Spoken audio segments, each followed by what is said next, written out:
Hi, this is Ann Penstone and Lori Ramsey, ready to bring you all the action tonight's title game. The starting lineups for today's game. First for the visitors, the Maine South Hawks. Leading off from left fielder, Sandy Soder. Batting second, the shortstop, Kathy Cyprian.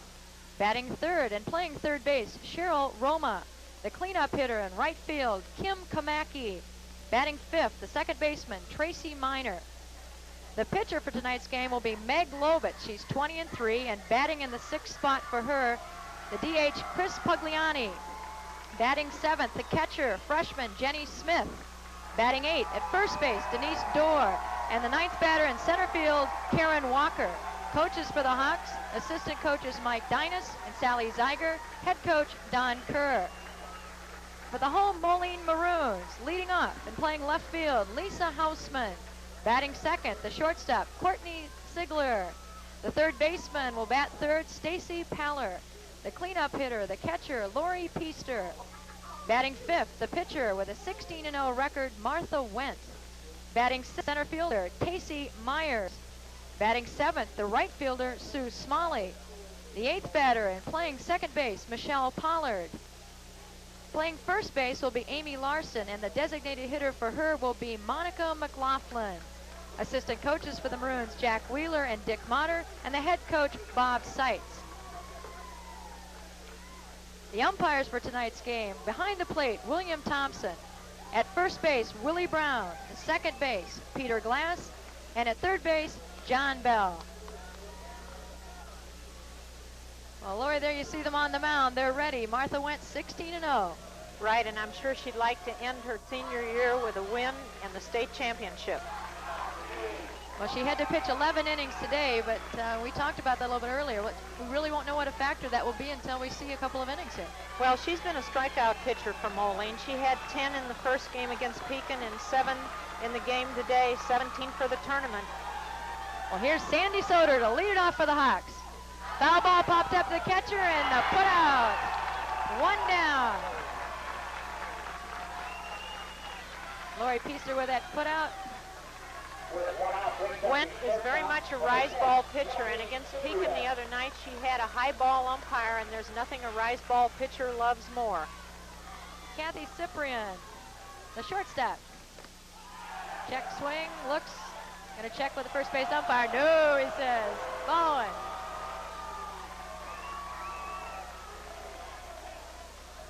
Martha Wendt, a very calm, collected person on the mound. 2-0. Martha Wendt has an ERA of .49 for the season. Not even a half run a game. A rise ball is a called strike, so we've got a 1-1 count to Cyprian. Foul ball back behind toward us. 1-2. Wendt's a multi-talented athlete. She's going to play next week in the Illinois Basketball Coaches Association All-Star game.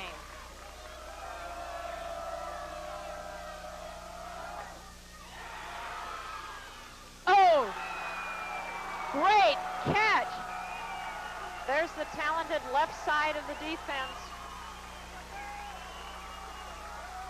Here's batter swings. Right away, Lisa Hausman gets a jump.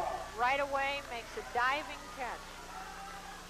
Great catch by Lisa Hausman. That's about the 6th one for her in this tournament. Well, she made a catch to save the semifinal game to get him here tonight. Right. She has the ability to make that quick first step the right way. You don't see her come in two and then go back. Up to bat right now is Cheryl Roma, and she swings and misses at that pitch. Third baseman batting .352. Just a junior. Tried the outside corner a little bit low. Wendt does a real good job of moving the ball around, going high and low, but definitely her key pitch will be her rise ball. Whoa, cracked that one down the left field line, and it's going. Hausman chasing it. Roma around and going to second, looking for third. Now she's holding up her hands. The left fielder's holding up her hands, signaling that the ball is trapped. So we'll have to see when that occurred and see what the official's call is. The umpire's going down the line, and if in fact he finds the ball to be trapped, it'll be a ground rule double. if the outfielder had touched the ball would have been in play and the batter would have had a home run. He's signaling that it is a ground rule double because it was trapped in the fence. There's a replay of it. You can see it going down the line past Houseman. The first ball in this tournament to get past Houseman. She approaches the fence, reached for it, and then came up without touching it. Immediately signaled that the ball was under the fence, which takes quite a presence of mind for an outfielder in that type of situation. Well, with 2 outs, we've got our first scoring opportunity, Lori, as the cleanup hitter comes to bat. That's Kim Komaki, hitting .413, a senior right fielder. Komaki's also the other pitcher on the Maine South team with a 12-1 record, so she's a multi-talented player. First pitch is up high, ball 1. 1-0 as she checks the signals down with third base coach Don Kerr. Right down the pipe, 1-1. And we might mention that the runners can only leave the base when the ball leaves the pitcher's hand, so that's the kind of lead they're looking for. That's right, and there are several different ways to get that lead. Some runners use the rocker step where they start with 1 foot behind the base. The runner at second, however, just uses the regular stride takeoff. Tough pitch to take that way, a little bit low and outside. 2-2, evens the count. You may see Wendt throw more low pitches because being tired, the high pitch sometimes hangs. Joe Komaki fouls that one out of play and into the stand. See Cheryl Roma going back to second. 2 outs. On deck behind Komaki is a .368 hitter, Tracy Miner. Tracy's had a great tournament. She's been a vacuum cleaner out there at second base.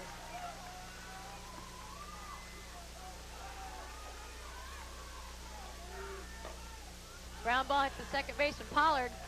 Easy 4-3 put out. So they got a runner. We'll be back with the rest of the inning right after this.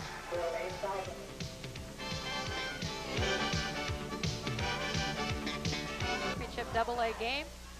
There have been a lot of people watching softball this weekend. There certainly have. Last night they had a standing room crowd of 1,500 people, which is the largest crowd they've had in the state tournament in the 13 years it's been in Pekin. That didn't hurt that Pekin was here playing that game. No, and I think the crowd may have affected Pekin more than it did Moline. They certainly looked intimidated by the size of it. There you got to look at Meg Lobitz, the junior pitcher from the Maine South Hawks, ready to put across her first pitch of this game. And there's a leadoff hitter. That's Lisa Souter, or Lisa Houseman. Lisa, senior left fielder, had 2 great catches today. Lisa will be playing her softball for Northern Illinois University next year, and as everyone knows, they were in the final 8 of the Division I National Tournament this year. Lisa's a great contact hitter, which is, of course, what you want for your leadoff. Strike 1 for Meg Lobitz. Always feels good, doesn't it, Lori, to get that first one in? It sure does. In talking with Coach Don Kerr before the game, he calls every pitch for Meg Lobitz, and he said that he would, in this case, try and pitch the Moline girls outside. He felt that they tried to pull that inside pitch, and he was going to try and take it away from them. So far, that's just exactly how they started off. Right back, oh, right off of Pop. Tough play for the shortstop, unable to complete it off the bounce off of Lobitz. And check and see if she's okay, see how they score that. Here's the pitch by Lobitz. The ball's hit down at her legs, and I can tell you as an ex-pitcher, it's much easier to feel the ball hit at your head or the upper part of your body than it is at your legs. You'll see pitchers repeatedly hit in the legs. That scored as a base hit. Kathy Cyprian made a nice play to take it off the leg, go to first, looking for the bunt. Successful, puts it down. Now we'll see the first to third. Heads up by the Hawks, and a nice stop by Cyprian on the throw from Tracy Miner back to second. That bunt was laid down nicely by Courtney Sigler. One of the things that a lot of the teams in this tournament have had trouble with is the bunt. And of course Sigler gets the bunt down, which is a big play for Moline. Now we have a scoring opportunity for Moline. They're first of the game here at the bottom of the first. And up to bat is Stacy Paller, an outstanding ball player. She certainly is, and both with the bat and in the field. Takes a good cut on that one. Strike 1. Paller was an all-tourney selection last year in center field, which kind of tells you a little bit about her versatility. Done a dynamite job at third base for the Maroons this year. Lobitz with the rise ball. Gets past the catcher. No play at third.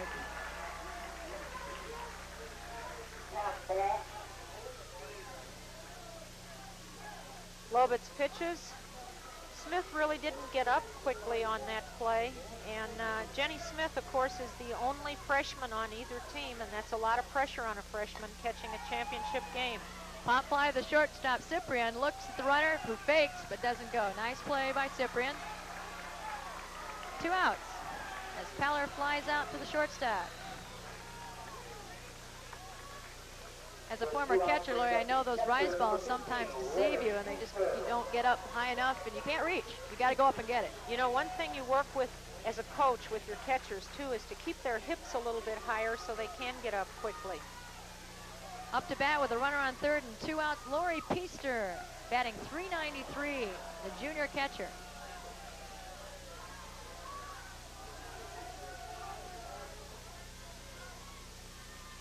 So far, both teams have had scoring opportunities in their half of the inning.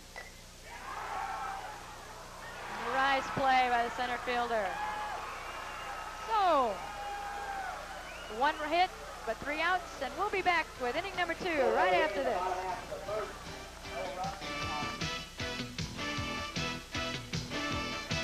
South Hawks is the second baseman, Tracy Miner, a real heads-up ball player. The second baseman, batting .368. She's one half of that good defensive double play combination. Tracy Miner at second, Kathy Cyprian at short. Tracy looks to bunt to get on right there. We'll see if she keeps it up as Don Kerr gives her signals. Earlier today, they tried to bunt at Stacy Paller, and that was a mistake. In fact, it went to the catcher, and Tracy picked that one up, and then later she caught a bunt, a foul tip bunt too. And she's just a phenomenal heads-up ball player. So she's made 2 great plays in the tournament off the catcher and off the bunt. 1-1 to Miner. A little bit low. The impressive thing about both Lisa Hausman and Stacy Paller is their first step. It's so quick defensively. Good swing. A little bit of a chop down. Tracy's also the point guard in their basketball team, so she's an outstanding, versatile athlete. Right. Martha Wendt plays on the Moline team also. So does Stacy Paller. Tracy didn't like that, jumped away from it, but it's called strike 3. But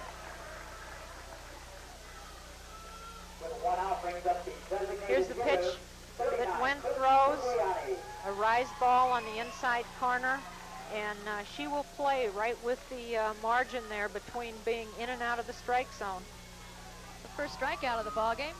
Right now it's a designated hitter batting for Meg Lobitz, the pitcher, and this is Chris Pugliani, a junior. 277 is her batting average for the season. You know, Ann, good pitchers don't throw many strikes. They get ahead on the batter on the first strike, and then they try and give them nothing for the next 2 or 3 pitches. And Wendt, I think, exemplifies that very well. You know, we talk sometimes about throwers and pitchers. She's a pitcher.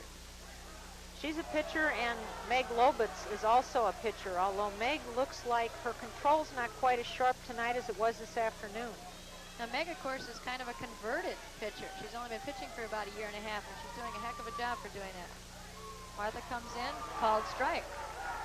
Coach Kerr told me today that he had Meg Lobitz in his accelerated English class. He's an English teacher, and he talked her into coming out for the team and developed her as a pitcher from that point. Right now, Pugliani is facing a 3-1 count, so she's ahead of Martha Wendt. Speaking of Lobitz, she's also number 5 in her graduating class and had a 32 on her ACT. She's a very bright young lady. She won't have trouble getting in college, will she? Fouled off behind us, brings the count full. 1 out here in the top of the second. No score. There you see Martha Wendt. Really like her attitude on the field. She's always smiling, complimenting teammates. Very cool, calm. She's very poised and will pitch next year at Eastern Illinois University. Strike 3. So that top of the second, we've got 2 strikeouts. Wendt brings the ball towards home plate and comes up with a drop ball in that case, and the batter swung right over it. I think she might have been a little surprised that that pitch wasn't up too. gives a good idea of why Martha's 16-0. Right. Control. Little freshman catcher Jenny Smith up to bat right now, hitting .253 for the season. She had 2 key hits today, little singles out to the left side of the field today. Just ones that kind of fell in, and that's what you need. She's got good speed, so she made them count. Right. Turned them into runs. Went, jumped out ahead of her with a rise ball out of the strike zone. 1-1, ball fouled back. Threw her another rise ball. One thing you do when you're pitching, if you have a small batter, you're not afraid to stay up with them, because rarely do they hit it a long distance. But you have to be a little careful with those big girls on those rise balls. Ball low, good eye by Jenny. 2-2.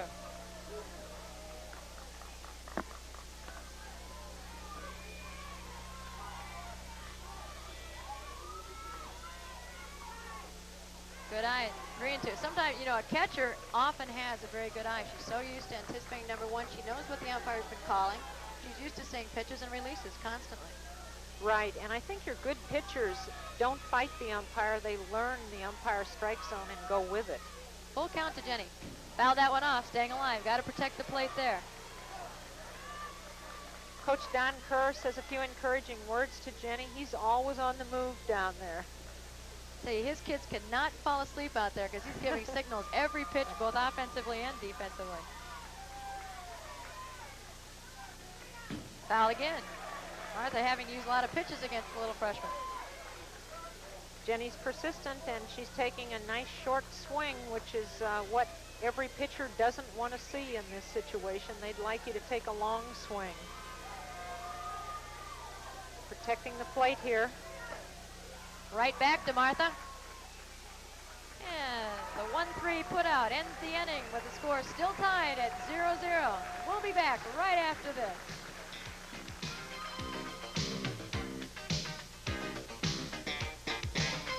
0-0, bottom of the second.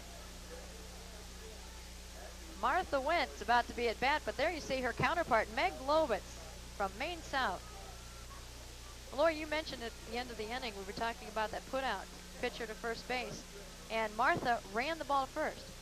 Yes, a lot of coaches teach that, and a lot of pitchers prefer to do that because they're throwing repeatedly underhanded, and all of a sudden, when a ball comes back to them, it requires the overhand throw. And they, in many cases, aren't very accurate with that sudden change. So instead, pitchers are now being taught to run the ball over and just lob it underhand, which is a more natural motion to them, and that's what Martha uses. I've even seen pitchers on ground balls that are not comfortable overhand actually pitch it to first. Yes, that's right, but you'd like to stay away from that as much as possible. Well, leading off at the bottom of the second is the pitcher, Martha Wentz. Senior hitting .333. Martha's had 90 strikeouts this year in 95 innings. A strikeout an inning pitcher, and they play a very tough schedule. They come up and travel all over the state to pick up the competition necessary to give them an idea what's going to be like down here. That's one of the reasons they're here. Defending champs, of course. That's right. They come down to Central Illinois. I know they played Peoria Central that had a very fine team this year. They generally play Limestone and some of the other powers in the area. And they came up and played Joliet St. Francis also, so they really took some travel. That's right. Martha, 2-0 count by Meg Lovitz, who's having a little bit of control problems here early in the bottom of the second. There she puts it down the pipe, 2-1. You can see that the catcher sets up a great deal of the time on the outside corner, just like the pre-game plan stated she would. There's one right down the outside corner. Nice pitch. 2-2, evens the count. Martha Wentz, the leadoff hitter in this bottom half of the second. Full count. You know, Wentz a good hitter, but today at the end of the ball game, Coach Seitz used Angie Anderson as a pinch hitter, and she got a sacrifice fly to drive in the winning run for Moline. A long, towering fly ball. Whoa, nice hit right up the middle. Fielded by Sandy Soder and brought into Lovitz. On the pitch, you can see the ball was right down the middle. That was more of a control problem than anything else. I'm sure that Meg Lobitz did not want to throw that ball down the middle. And Wendt hit it right where it was thrown, right back up the middle. Well, so we've got the leadoff hitter on and nobody out. And up to bat will be the center fielder, Tacey Myers. A senior hitting .221. There you look at Tacey. Tacey's also played some right field for Moline this year, is playing center in this tournament. Probably see the corners come in a little bit in the anticipated bunt situation. Moline has been very effective with the bunt in this tournament. They are one of the better bunting teams in this tournament, if not the best bunting team. You don't win a lot of ball games against tough pitching unless you put down bunts consistently, do you, Larry? Well, softball's a one-run game at the top level, and that's what you have to do. You have to bunt. Lacey puts it down the first base side. Door looks to first. Tracy Miner makes a nice catch and a tough play. Tacey Myers got the worst of that. She went tumbling over the second baseman's foot. On the replay here, you see the batter putting the bunt down. Door makes a nice throw. Leads her. She tailed that throw. She didn't follow through. When you don't follow through, the throw always tails off. They have an experimental base now in softball where there are two bases together. And